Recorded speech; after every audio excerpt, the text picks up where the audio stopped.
ขรตังอิตาระสุขายะสุขินังวัตเมธานังอาโหทานังอาสวัคโมหังนิพพานังสุขังโหตุขอสุขมาจโรตาทิปฏิสังปฏิปตังชัตติยาทิวตายัสปาสันติชัสตาปรัจจาติตาเอเทตุธรรมังอนุตามิมังรัจจัง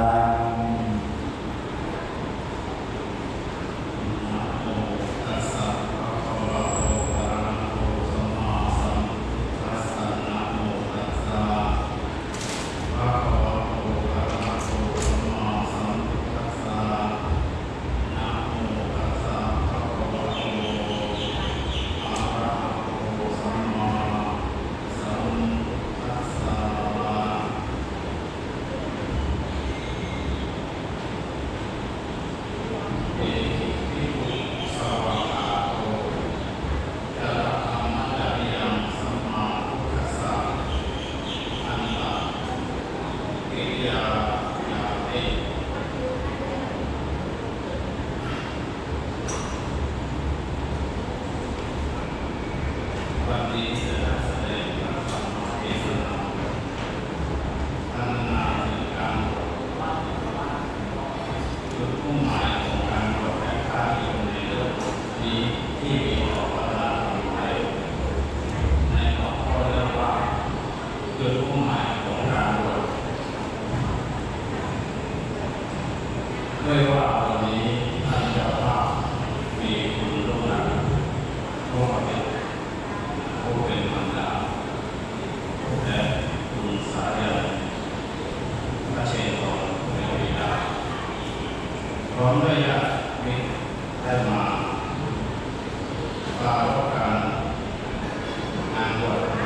ให้กับนาคและนครหลวงสิทธิ์ซึ่งมีอายุบวชตามทุกฐานญาติแล้วเพื่อที่จะได้มีโอกาสมุ่งผ้ารักษาอันเป็นชัยแห่งศาสนาสักครั้งหนึ่งในชีวิตและเพื่อส่งศรัทธาและที่จะสารพัดได้เกิดความจากที่หลง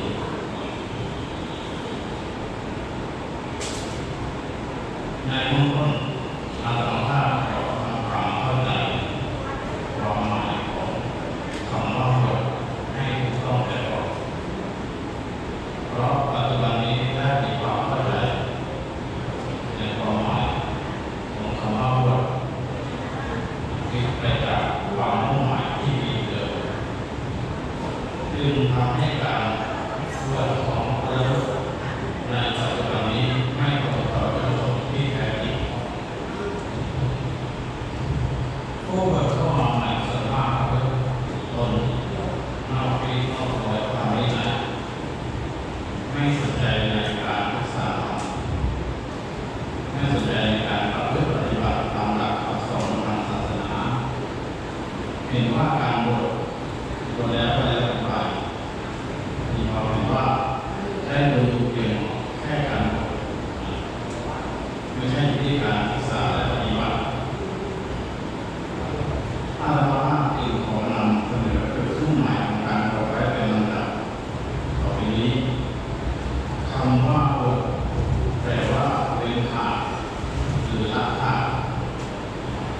ภาษาบาลีใช้คำว่าออกปัจฉาแต่เดิมท่านใช้คำนี้เรียกว่าการบวชโดยทั่วไปต่อมาได้เปลี่ยนมาใช้เรียกการบวชคำนี้ว่าออกปัจฉาเรียกการบวชละว่าแต่ถ้าเราจะทำนี้จะบวชเป็นพระก็คงเรียกว่าบวชที่แปลว่าเป็นขาดละขาดเหมือนกันหลวงพ่อเพื่อพระได้ให้ความหมายของคำว่าบวชไว้ว่าเป็นการไปโดยสิ้นเชิงเป็นการเว้นโดยสิ้นเชิงหมายความว่าการบวชนั้น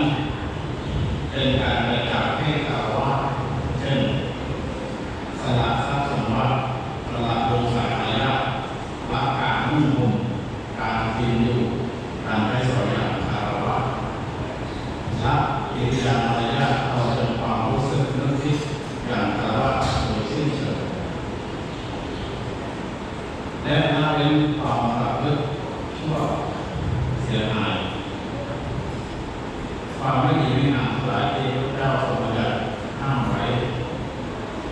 แล้วกลับมาใช้ชีวิตตามเป็นอยู่แบบพระฝืนหมกอย่างพระกินอยู่อย่างพระตลอดจนสำรวมระวังกิริยามารยาททางกายทางวาจาและทางใจอย่างพระเพราะผู้ที่บวชนั้นจะได้นามใหม่ว่าพระว่าสมณะพระแปลว่าผู้ประเสริฐสมณะแปลว่าผู้สงบความหมายของคำว่าบวชมีอย่างนี้คราวนี้มาถึงปัญหาที่ว่าบวชทำไมหรือบวชเพื่ออะไรความจริงเรื่องของการบวชนั้นเป็นเรื่องที่มีมานานแล้วมีมาก่อนที่พระพุทธศาสนาจะบวชเสรีแต่เรารู้จักกัน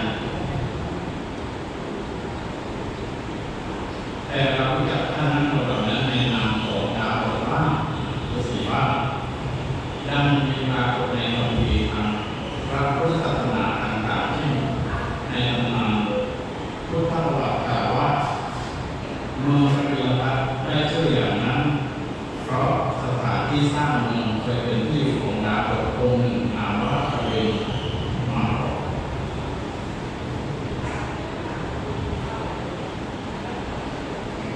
ในคัมภีร์วิรินทปัญหาพญาวิรินได้ตรัสถามคณะเกษตรว่าการบวชมีประโยชน์อย่างไรอะไรประโยชน์อย่างยิ่งของการบวชนั้นคณะเกษตรได้ทูลถวายพระพรว่าทุกนี้จะดับไปและทุกอื่นจะไม่เกิดขึ้นด้วยสิ่งอันใดการบวชก็เพื่อสิ่งนั้นนิพพานเป็นประโยชน์อย่างยิ่งของการบวชนั้นพญาวิรินตรัสถามว่าบุคคลบวชเพื่อนิพพานทั้งนั้นหรือพระนาคเษนทูลถวายพระพรว่าขอถวายพระพรไม่ใช่บวชเพื่อนิพพานเท่านั้นคือบางคนบวชเพื่อหนีราชภัยบางคนบวชเพื่อหนีโทษภัยบางคนบวชเพื่อไว้ตามอัธยาศัยของพระราชาบางคนบวชเพื่อหนีวิสิตบางคนบวชเพื่อเลี้ยงชีพบางคนบวชเพื่อรักษาบางคนบวชด้วยความกลัวภัย